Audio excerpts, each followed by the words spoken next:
Good evening, everyone. So, my next video, which I'm going to discuss with you, is on the topic drugs for pulmonary hypertension. Miss, what is pulmonary hypertension? First of all, it is the increase in pulmonary artery pressure, and when there is increase in the pulmonary artery pressure, it leads to pulmonary hypertension.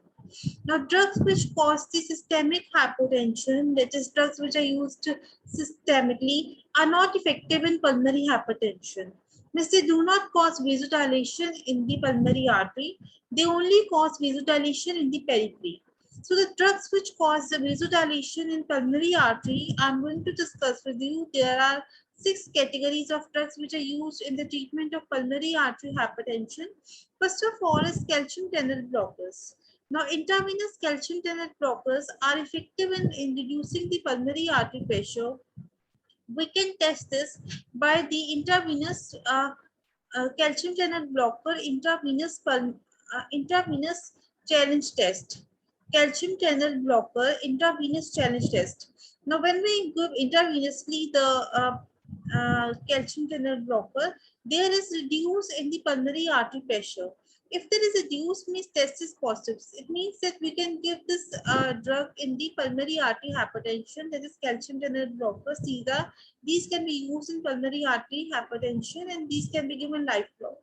And if the text is negative, it means that calcium channel blockers are not effective.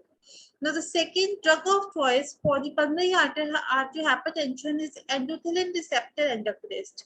These are ambrisentan, bosentan, and mesisentan. Now, this can be seen from the name ambrisentan. N means endothelin. Ton means T is endothelin, and An means antagonist. These are endothelin receptor antagonists. These can be used. These are another drug of choice for pulmonary hypertension. Now, another drug used for the pulmonary artery hypertension is phosphodiesterase inhibitors. These are sildenafil.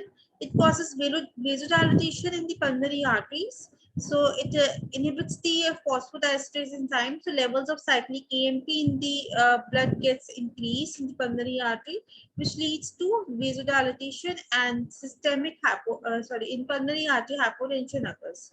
Now, fourth class of drugs which can be used in the treatment of pulmonary hypertension is prostaglandin agonist. These are PGE2 and PGI2, which acts on the prostaglandin receptors.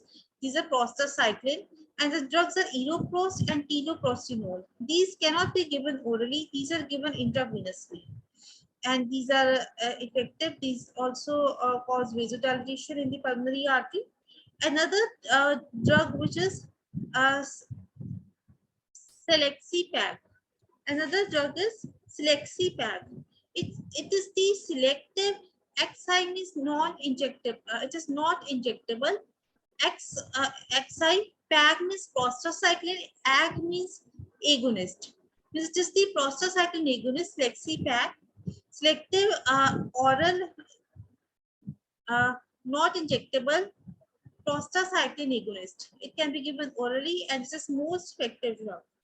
Another drug, that is the sixth drug which I'm going to discuss with you, is the Riacigat. Riacigat is the guanyl cyclase enzyme stimulator. It will stimulate the guanyl cyclase in our cells, in our blood, and it will lead to increase in cyclic GMP, which causes the vasodilatation. So it also causes pulmonary hypertension. Riacigat. It can be used as the most effective drug in the treatment of the pulmonary hypertension. So that's all for the pulmonary hypertension. I hope you like this video. And if you like this video, kindly subscribe to my YouTube channel, that is Dr. Nitika Pharmacology Discussion. Thank you. Be happy, be healthy, be blessed. Thank you. Stay safe. Happy learning. Thank you.